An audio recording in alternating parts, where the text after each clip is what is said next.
Good evening, good afternoon. I'm Dr. Mark Holacek, Thomas Jefferson scholar, and I'd like to speak to you today of Thomas Jefferson, the Hermit, in a paper title which might be titled The Hermit of Monticello. When Jefferson was in France, he writes a letter to a friend, Madame de Cornay, in 1787. He says, "The sky is clearing, and I shall away to my hermitage."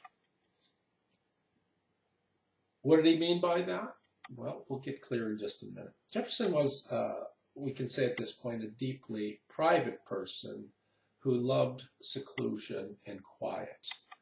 And in the display of human events, he was often more of an observer than a direct participant. He would always observe and measure, then record, and then critique events.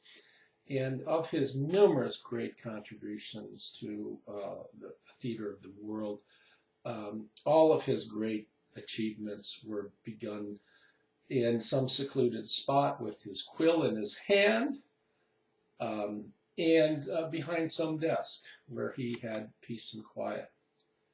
The granddaughter, Sarah Randolph, in her wonderful book, The Domestic Life of Thomas Jefferson, she relates that while in France, Jefferson had rooms at the Carthusian monastery at Mount Calvary, which was also referred to Mount Valérien in Jefferson's day.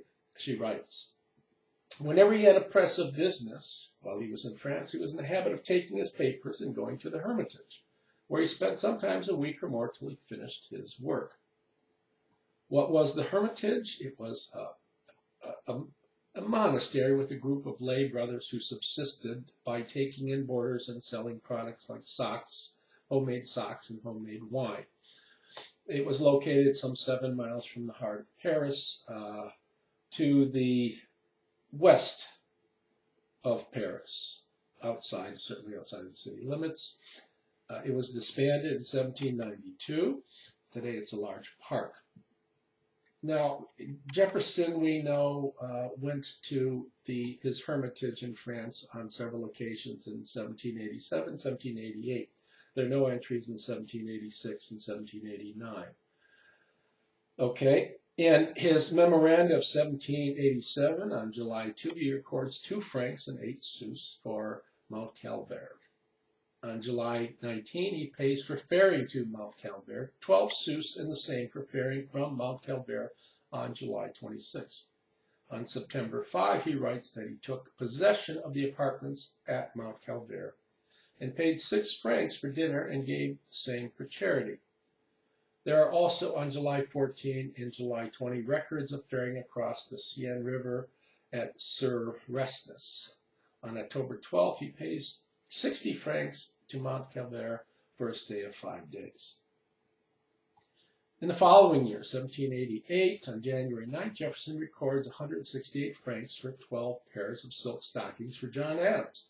He tells Adams' wife Abigail on February 2, "I doubt whether you may like the stockings on first appearance, but I will answer for their goodness, being woven expressly for me by the hermits of Mount Calvaire, with whom I go and stay sometimes, and am favored by them.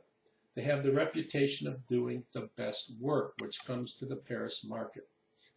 Now, Jefferson's qualifying remark, "I doubt you'll like the stockings on first blush," is clear evidence that they're not of the best work.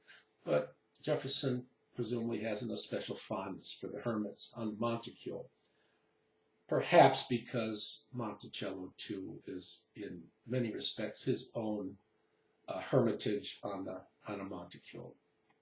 That comes out as early as 1770 when Jefferson writes in his memorandum book, "Work to be done at Hermitage." And he crosses out Hermitage and he writes Monticello, one of the early references to Monticello. But clearly the equivalents of Monticello and Hermitage here are to be understood. Now, Jefferson, of course, loved solitude and quiet because he loved to read, he loved to study, he loved to think. Every residence at which he lived was to some extent crafted to be a hermitage. Now, at France, his second full residence at the Hotel Languiac suited him perfectly because it was just outside the northwestern limits of Paris, where he could be away from the bustle of the city quite easily. When he was in France in 1786, he writes to William Carmichael, "I sometimes think of building a little hermitage at the Natural Bridge, for it's my property, and of passing there a part of the year at least." When he is traveling through Rhineland, Germany, on his way back to France, on a tour of the Rhineland and the tour of parts of France as well in the Netherlands, he notes in his memoranda books that there is a hermitage. He says, "There's a hermitage in which a good figure of a hermit in plaster, colored to the life, with a table and book before him, in the attitude of reading and contemplation. In a little cell is his bed, in another his books, some tools, etc., in another his little provision of firewood, etc." This is when he's near Hanau. I add that because it shows Jefferson's delight to think of this little hermit and this very, very simple life. He speaks of John Page that way at one point as a young man. How idyllic is this form of life, to have a small cottage, just and plenty of books, a table. That's the life for him. To Dupont de Nemours, after Jefferson's term as president, he says to him, "Should you return to the U.S., perhaps your curiosity may lead you to visit the Hermit of Monticello. He will receive you with affection and delight." So here he refers to himself as the Hermit of Monticello. And finally, he refers to poplar forests.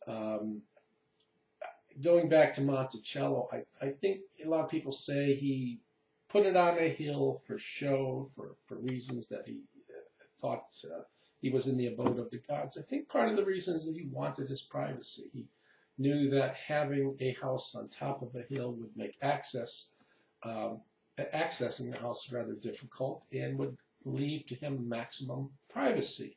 So one of the reasons why I think he built the house on the hill is for that, for solitude, quiet, and privacy. Now, after his presidency, of course, he was bombarded with frequent visitors, most of whom were uninvited, and they would stay oftentimes for weeks and drink his wine and eat his food. So he built poplar forests, even though the notion of building, he was so heavily in debt, the notion of building another residence didn't make a lot of sense. He had to build it from need. He writes to Dr. Benjamin Rush on August 17, 1811.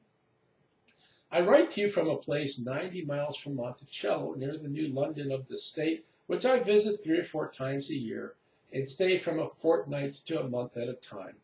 I fix myself comfortably, keep some books here, bring others occasionally, am in the solitude of a hermit, and quite at leisure to attend to my absent friends." So that said, Jefferson too considered Poplar Forest to be a hermitage, a place where he could be himself. He could be his own person, where he could have his books and simple fare for food and drink, and he could enjoy a solitary lifestyle. So I hope you'd enjoyed this little piece.